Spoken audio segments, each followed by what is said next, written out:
আসসালামু আলাইকুম রহমতুল্লাহি ওবরকাতুহু। সম্মানিত দর্শক, জনাব তারেক রহমান সাহেবের সাম্প্রতিক একটি কর্ম মানে কাজ বেশ আলোচিত হচ্ছে।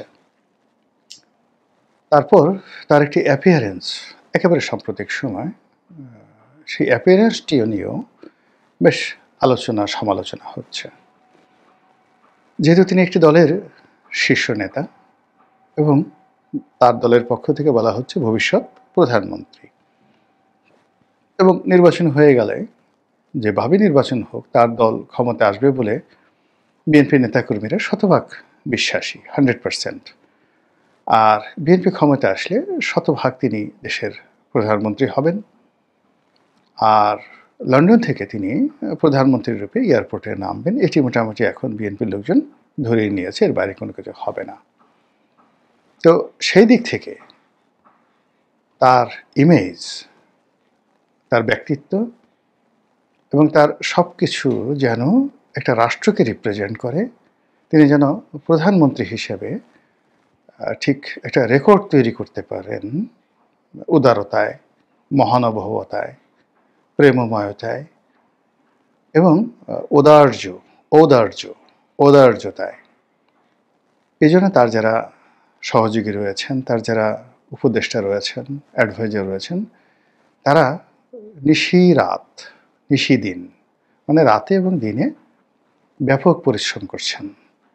নেতার জন্য ভাষণ রেডি করা, নেতার জন্য ফেসবুক স্ট্যাটাস রেডি করা, নেতার মুড যেন স্বাভাবিক থাকে, এই জন্য তাকে নানা রকম প্রণোদনা দেওয়া থেকে শুরু করে তার যারা লোকজন আছেন, কাছের মানুষ, তারা নিঃসন্দেহে নির্ঘুম রাত কাটাচ্ছেন এবং সেটা বোঝা যাচ্ছে।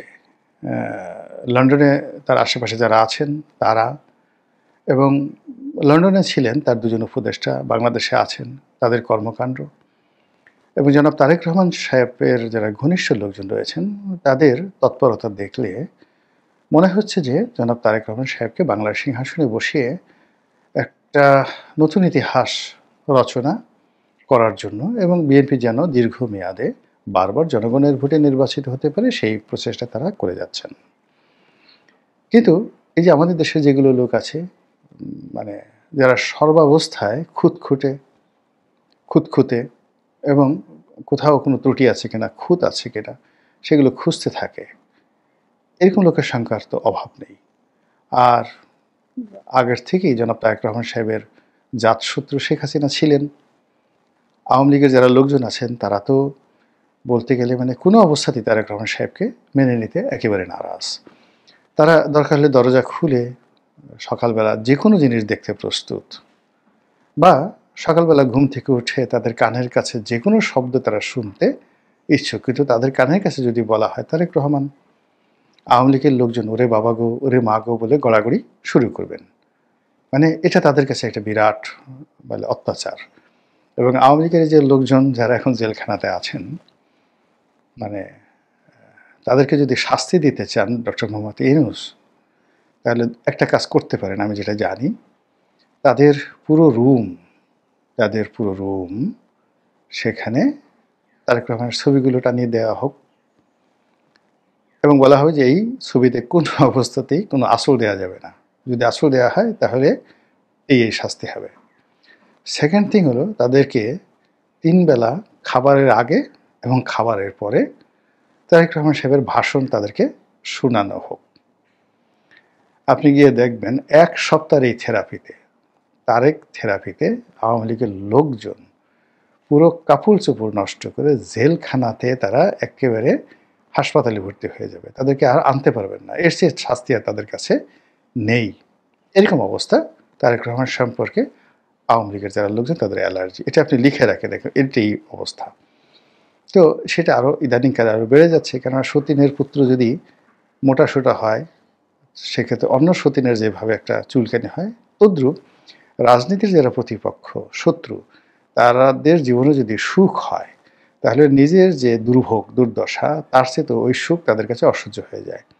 আওয়ামী লীগ এখন দৌড়ানির উপর আছে, প্যাদানির উপর আছে, কিন্তু এটা তাদের কাছে যতটা না কষ্টের, তার সাথে বড় কষ্টের হলো তারেক রহমান সাহেব প্রধানমন্ত্রী হচ্ছেন। এবং তারেক রহমান সাহেব যেদিন প্রধানমন্ত্রী রূপে আ শপথ নেবেন, সেদিন আপনি দেখবেন যে দিল্লিতে শেখ হাসিনার বাসায় কি হয়, কি যে ঘটবে একমাত্র আল্লাহ রাব্বুল আলামিন জানেন। শেখ হাসিনা যেদিন ক্ষমতা হারিয়ে তিনি হেলিকপ্টারে উঠেছেন, ওই বেদনা তার কাছে যতটা না নির্মম, ওই স্মৃতি তার কাছে যতটা না মানে কষ্টের, কিংবা তার ৩২ নম্বর ভেঙে ফেলা হয়েছে, ওটা তার কাছে যতটা না কষ্টের, তার চেয়ে বেশি কষ্টের হলো যেদিন তিনি দেখবেন যে তারেক রহমান সাহেব প্রধানমন্ত্রী রূপে শপথ নিয়েছেন এবং শেখ হাসিনা যে আসনটিতে বসেছেন সেই আসনে তারেক রহমান সাহেব বসে সরকারি দলিল দস্তাবেজে স্বাক্ষর করছেন। এটা তার জন্য অতি কষ্টের। এই কারণে কি হচ্ছে, তারেক রহমান সাহেবকে পচানোর জন্য, ছোট করার জন্য বিএনপির লোকজন প্রাণান্ত চেষ্টা করছে। একইভাবে জামাতের যারা লোকজন আছেন, অন্যান্য যারা লোকজন আছে, যারা হাইডেন এনিমি, তারাও কিন্তু তারেক রহমান সাহেবের মানে নিয়ে নানা রকম তারা ন্যারেটিভ তৈরি করে ফেলছেন। এখন আমি দেখলাম যে তারেক রহমান সাহেব যে একজন সামরিক কর্মকর্তা, ডিজিএফের একজন সামরিক কর্মকর্তা, তার সঙ্গে তিনি একটা সময় অনভিপ্রেত আচরণ করেছেন, আনএক্সপেক্টেড, অশোভনীয়, তারপরে শোভনীয় ছিল না, আপত্তিকর। তো সেটাকে তিনি স্মরণ করেছেন এতকাল পরে। ভদ্রলোক একজন মেজর জেনারেল, তার নাম রুমি, এবং সেই রুমি সাহেবের সঙ্গে তিনি খারাপ আচরণ করেছিলেন একদিন। কি করেছিলেন সেটা বলেননি, তবে খারাপ আচরণ করেছিলেন। তার জন্য তিনি প্রথমত সরি বলেছেন, আমি দুঃখিত। তারপরে বলেছেন যে এই বিষয়টি ক্ষমা সুন্দর দৃষ্টিতে দেখার জন্য তিনি অনুরোধ করেছেন। একেবারে ডাইরেক্ট ক্ষমা, অ্যাপোলজি চাওয়া, সরি এবং অ্যাপোলজি। তা তিনি এখানে সরি বলেছেন, অ্যাপোলজি বলেছেন। তা আমাদের দেশের যে সংবাদপত্রগুলো, বিশেষ করে যারা সবসময় একটা ব্যালেন্স করে চলে, এখন তারেক রহমান সাহেব এই যে ক্ষমা চেয়েছেন, এটা কোনো পত্রিকা আসেননি। তিনি দুঃখ প্রকাশ করেছেন, সরি বলেছেন। এটা প্রথম আলো থেকে শুরু করে অন্যান্য পত্রিকা এসেছে। কিন্তু আপনি যদি তার শব্দগুলো উচ্চারণ দেখেন, তাহলে তিনি প্রথমে সরি বলেছেন এবং বিষয়টির জন্য তিনি ক্ষমা প্রার্থনা করেছেন। তারপর আবার সরি বলেছেন, অ্যাগেইন সরি বলেছেন। এখন বক্তব্য হলো যে তারেক রহমান সাহেব যেখানে ক্ষমা চেয়েছেন, আমরা সেখানে সেটাকে সরি বলছি কেন? তিনি কি ক্ষমা চাইতে পারেন না? তার সম্মান, মান, মর্যাদা, আমাদের পত্র-পত্রিকাগুলো যেখানে তারেক রহমান সাহেব নিজে ক্ষমা প্রার্থনা করছেন, তিনি বিনয়ী হচ্ছেন, আর আমরা তাকে অহংকারী বানিয়ে দিচ্ছি যে ওই পদে থেকে ক্ষমা চাওয়াটা শোভনীয় নয়। তিনি শুধু সরি বলেছেন। তো এই হলো আমাদের পত্র-পত্রিকার তেলবাজি। দ্বিতীয়, যে এখানে ওই যে ডিজিএফআইর যে একজন মেজর জেনারেল, তিনি এই সময়টাতে আগে অপমানিত হওয়ার পরেও তিনি এরকম একটি অনুষ্ঠানে কেন গেলেন? তার কি লাজ লজ্জা নেই? যদি কারো দ্বারা কেউ অপমানিত হয়, এবং এত বছর, আজকে তো না, এই অপমান তিনি হয়েছেন ২০ বছর। তো ২০ বছর আগে এই অপমানিত হওয়ার পর ২০ বছর পরে তিনি ক্ষমা চেয়েছেন। যদি ঘটনাটা এমন হতো যে তিনি সেখানে উপস্থিত নেই, তারেক রহমান সাহেব, অন্যান্য যারা কর্মকর্তা, সামরিক সাবেক কর্মকর্তা উপস্থিত হয়েছেন, তাদের মাধ্যমে তিনি খোঁজ নিলেন যে ওই এক কর্মকর্তা, তিনি কি আছেন? নেই। এখানে এসেছেন? আসেননি। তাহলে আমার সালাম দিবেন, আই এম সরি, বা আমি সেদিন যে আচরণ করেছিলাম তার কাছে গিয়ে আমার পক্ষ থেকে আমার যে ক্ষমা চেয়েছি এটা তাকে পৌঁছে দেবেন। এইটি ওই অফিসারের যে আত্মমর্যাদা বোধ আছে, সম্মান বোধ আছে, এটা মনে হতো। কিন্তু যেহেতু তিনি একজন দলীয় পান্ডা হিসেবে, এই মেজর জেনারেল রুমি সাবেক দলীয় পান্ডা হিসেবে, তারপরে দলীয় একজন যাকে বলা হয় তাবেদার হিসেবে, তারেক রহমান সাহেবের কর্মী হিসেবে, আরও যদি বলেন সেবক হিসেবে, আরও যদি বলেন, আর বললাম না, তিনি সেখানে উপস্থিত হয়েছেন অবনত মস্তকে তার নেতার প্রতি আনুগত্য দেখানোর জন্য। তো সেখানে আসলে তার কাছে ক্ষমা চাওয়ার তারেক রহমান সাহেবের কোনো প্রয়োজন ছিল না। এর মধ্যে কোনো ঔদার্যতা নেই। আর তার যদি আত্মমর্যাদা বোধ থাকতো, আত্মসম্মান বোধ থাকতো এবং তারেক রহমান সাহেবের সেই দিনের বক্তব্যে তিনি যদি আহত হতেন, তিনি ভুলেও সেখানে যেতেন না। একজন মেজর জেনারেল এইভাবে পাবলিকলি পাবলিকলি কত আগে, এটা কত সালে হয়েছে আমি জানি না। এত আগে পাবলিকলি, এখন তো ধরেন মেজর জেনারেল আর্মির কর্মকর্তাদেরকে উঠতে বসতে মানুষজন অপমান করে। আমাদের অনেকে ক্যান্টনমেন্ট ভাঙতে চায়, অনেকে ব্রিগেডিয়ারদেরকে বকা দেয়, মেজর জেনারেলকে বকা দেয়, সেনাপ্রধানকে বকা দেয়। এটা এখন ভাত মাছ হয়ে গেছে। কিন্তু আজ থেকে ২০ বছর আগে একজন আর্মির সিপাহীর সঙ্গে, কনস্টেবলের সঙ্গে বেয়াদবি করার দুঃসাহস বাংলাদেশে কারো ছিল না। তো ওই অবস্থাতে তারেক রহমান সাহেব যদি একজন মেজর জেনারেলের সঙ্গে খারাপ আচরণ করে থাকেন, ইট ওয়াজ ওয়াইজ, এটা চেপে যাওয়া উচিত ছিল। তারেক রহমান সাহেবের জন্য উপস্থিত ছিল যে এই লোক এত বছর আগে এই কাজ করেছে, ২০ বছর আগে করেছে। এখন প্রধানমন্ত্রী হওয়ার পরে তিনি রাতারাতি সেই জিনিসটা পরিবর্তন করবেন বা পরিবর্তন হয়ে গেছেন, এটা কেউ বিশ্বাস করবে না। এর কারণ হলো অভ্যাস, চরিত্র, ক্যারেক্টারিস্টিক্স। কিয়ামত পর্যন্ত মরে গেল মানুষের পরিবর্তন হয় না। তো তার যারা উপদেষ্টা আছে তারা কেন এই জিনিসটি সামনে আনলেন আমার মাথায় ঢুকছে না। এই আমি কথাগুলো খোলামেলা বললাম, কিন্তু যারা তারেক রহমান সাহেবের প্রতিপক্ষ তারা কিন্তু ঠিকই বুঝে গেছেন এবং এই জিনিসগুলো নিয়ে সামাজিক মাধ্যমে আলোচনা হচ্ছে বলেই আমি কিন্তু এই কথাগুলো বললাম, যেন দ্বিতীয়বার এই ভুলগুলো না করে। যারা বোঝার চেষ্টা করুন যে ২০ বছর আগে তিনি এই কাজগুলো করেছেন, যখন বাংলাদেশে পুলিশের একজন কনস্টেবল বা আর্মির একজন সিপাহীর সঙ্গে কেউ উচ্চস্বরে কথা বলতে পারতো না, তখন তিনি একজন মেজর জেনারেলকে এই ভাষায় কথা বলেছেন এবং এত তীব্রতার সঙ্গে কথা বলেছেন যে গত ২০-৩০ বছর বা ২৫ বছর তিনি এটা ভুলেননি। আই ডোন্ট নো যে এটা কত সালে হয়েছে। তো যা হোক, তারেক রহমান সাহেবের যখন ক্ষমতায় ছিলেন আমি সেটাইকে সর্বনিম্ন সময় দিলাম, তাও তো ২০ বছর হয়ে গেছে, ২২ বছর হয়ে গেছে। তো তার সেই কর্মটা তিনি এতটা রুট ছিলেন যে স্বয়ং তারেক রহমান সাহেব এটা ভুলেননি।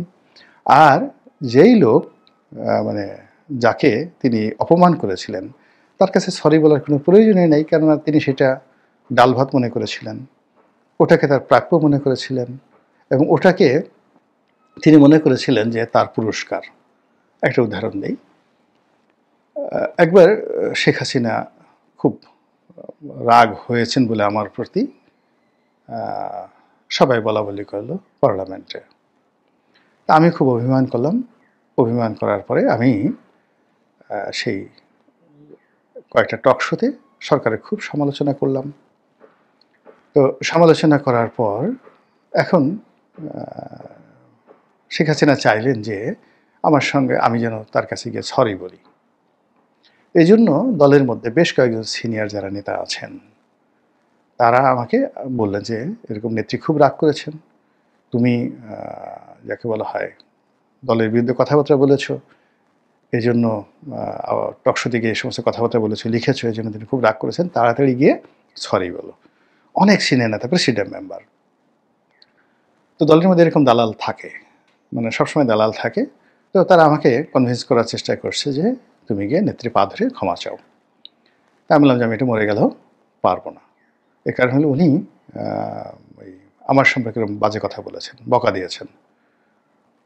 তো তারা বলে যে আরে কি বলো তুমি, শেখ হাসিনার পবিত্র মুখ দিয়ে তোমার সম্পর্কে কথা বলেছে, এটা গালি হোক যা হোক, এটা তো তোমার জন্য একটা প্রশংসা, এটা তো তোমার জন্য একটা বিরাট ব্যাপার। তুমি যে কোনো ওসিলায় তার কাছে যেতে পারছো, সেটা গালির মাধ্যমে হোক, ভালোবাসার মাধ্যমে হোক, কিংবা এই যে তুমি এখন তার কাছে গিয়ে তার পা ধরে মাপ চাইবা, এটা তো একটা সুযোগ। আমরা তো এই সুযোগের আশায় বসে থাকি। বিশ্বাস করেন আওয়ামী লীগের প্রেসিডিয়াম মেম্বার, আমি নাম বলে দিতে পারবো এখন। তা আমি তাকে বললাম যে ভাই মাফ করেন, আমার এই রাজনীতি দরকার নেই, আমার এই নমিনেশন দরকার নেই, আমি যেভাবে আছি সেভাবেই থাকি। এটা 2011-12 সনের ঘটনা। তো এখন দেখুন, আপনি যখন এইভাবে লাথি খাওয়া, গুঁতো খাওয়া, কিল খাওয়া, অপমানিত হওয়া, লাঞ্ছিত হওয়া, এটাকে মনে করবেন আপনার পুরস্কার, সেক্ষেত্রে আপনার কাছে তো আমার সরি বলার দরকার নেই। আপনি মনে করছেন তো এটা আমার পুরস্কার, বরং সরি বলে বরং সে পুরস্কারকে আরও ছোটো করা হলো। তা যিনি ওখানে গেছেন তার যে উপস্থিতি আর যিনি সরি বলেছেন, এই দুটোর সঙ্গে আসলে রসায়নটা হয়নি ইন্টেলেকচুয়াল লেভেলে। খুব যারা নিম্নমানের বোকা টাইপের লোক, হাবাগোবা টাইপের লোক, তারা গিয়ে বলবেন হায় হায়, নেতার এত বুদ্ধি, এত স্মরণ শক্তি যে এতদিনের ঘটনা তিনি মনে রেখেছেন। আবার নেতা এত ভালো যে তিনি এই ঘটনার জন্য অনুশোচনা বোধ করছেন, পাবলিকলি এভাবে সরি বলছেন। অনুশোচনাটা খুব গোপন হয়, বিটুইন ইউ অ্যান্ড মি। যে ভদ্রলোক সেদিন পাবলিকলি বেইজ্জতি হয়েছেন, আবার দ্বিতীয়বার তিনি আবার পাবলিকলি বেইজ্জতি হলেন যে একটা সময় তাকে এই কাজগুলো করা হয়েছে। এই যেমন আমি যে কথাগুলো বললাম, আমি তো এই ভদ্রলোকের নামও জানতাম না। এখন সেই ভদ্রলোককে যদি আমি দেখি, মিস্টার রুমি, মেজর জেনারেল, আমি তাকে কি মনে করব? মানে তাকে কি মনে করব? কিছুই মনে করব না। এনিওয়ে, গেল এটা। সেকেন্ড থিং হলো যে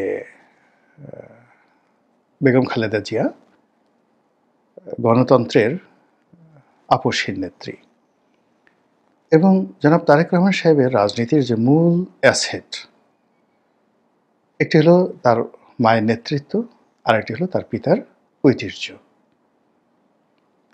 তো এই দুজন বিএনপিকে যে সেইভে নিয়ে এসেছে, তার প্রেক্ষিতে আমরা এখন জনাব তারেক রহমান সাহেব, তার সহধর্মিণী জুবাইদা রহমান কিংবা তার সন্তান জায়মা রহমান, তাদেরকে আমরা সবাই মাথায় করে রাখছি। এটা হলো বাস্তবতা। তো সেই দিক থেকে বেগম যে এখন হাসপাতালে, আমরা যারা সাধারণ জনগণ আমরা ধরে নিচ্ছি যে এটি এখন যে পুরো জিয়া পরিবারের মধ্যে একটা বিষাদময় অবস্থা। মৃত্যুশয্যায় যার মা থাকেন তার মতো অভাগা, তার মতো কষ্টের কেউ নেই, এটা সাধারণত সবাই মনে করেন। মৃত্যুর পরে একটা নির্দিষ্ট সময় পরে মানুষ স্বাভাবিক হয় এবং এই স্বাভাবিকতা হওয়ার জন্য জিয়াফত করা হয়। এটা ঐতিহ্য যেন এই সুখটি বা শোকটি মানুষ ভুলতে পারে। কিন্তু বেগম জিয়া যেখানে আইসিইউতে রয়েছেন, লাইফ সাপোর্টে রয়েছেন, জীবন মৃত্যুর সন্ধিক্ষণে রয়েছেন, সেখানে তারেক রহমান সাহেবের ড্রেস কোড, তার কথা, মুখভঙ্গি সব কিছুর মধ্যেই একটা শোকের ছায়া থাকবে, এটা আবহমান বাংলার বিশ্বাস। কিন্তু তার পরিবর্তে তিনি যে স্বাভাবিক আচরণ করছেন, স্বাভাবিক কথা বলছেন এবং সাম্প্রতিক সময়টিতে তার বেশ কয়েকটি ভিডিওতে তার মুখে যে মুচকি হাসি দেখা দিয়েছে, এটা নিয়ে বিএনপি যারা লোকজন তারা হয়তো বলার চেষ্টা করবে যে দেখুন আমার নেতা কতটা রাজনৈতিকভাবে পরিপক্ক, দেশের জন্য কতটা অন্তঃপ্রাণ এবং এই রাজনীতিকে এগিয়ে নেওয়ার জন্য তিনি মানে নিজের যে কষ্ট বেদনা এটাকে মাটি চাপা দিয়েছেন এবং একদিকে তার মৃত্যু শয্যাশায়ী মা, আর অন্যদিকে দেশ এবং জাতির প্রতি তার কর্তব্য, সেই কর্তব্যকে স্মরণ করে তিনি আমাদের সামনে আসছেন এবং এক বস্তা কষ্ট বুকের মধ্যে চাপা রেখে তিনি কাষ্ঠ হাসি, মুচকি হাসি দিয়ে তিনি আমাদেরকে সান্ত্বনা দেওয়ার চেষ্টা করছেন, আমাদেরকে গিয়ার আপ করার চেষ্টা করছেন। এটা হলো পজিটিভ কথা। আর নেগেটিভ কথা তার প্রতিপক্ষরা কি বলতে পারে, এটা একটু সামাজিক মাধ্যম খুলে দেখেন আওয়ামী লীগের লোকজন কী বলছে। কাজেই কিছু কিছু বিষয় রয়েছে যে বিষয়গুলো এখন সবেমাত্র শুরু, তফসিল ঘোষণার পরে শুরু। এখন প্রতিটা ঘন্টা মুহূর্ত আওয়ামী লীগের জন্য এবং জনাব তারেক রহমান সাহেবের জন্য এবং বিএনপির জন্য এটি একটি মহাভারতের যুদ্ধের মতো হয়ে যাবে, জামাতের জন্য চতুর্মুখী যুদ্ধ। এবং সেখানে ন্যূনতম সামান্য একটি ভুল রাজনৈতিকভাবে অনেককে বহুদূর পিছিয়ে দিতে পারে। আশা করি জনাব তারেক রহমান সাহেব, তার উপদেষ্টা মণ্ডলী, দলের শীর্ষ যারা নেতৃবৃন্দ রয়েছেন, তারা বিষয়টিকে গুরুত্ব সহকারে বিবেচনা করবেন। আসসালামু আলাইকুম রহমতুল্লাহি ওয়া বারাকাতুহু।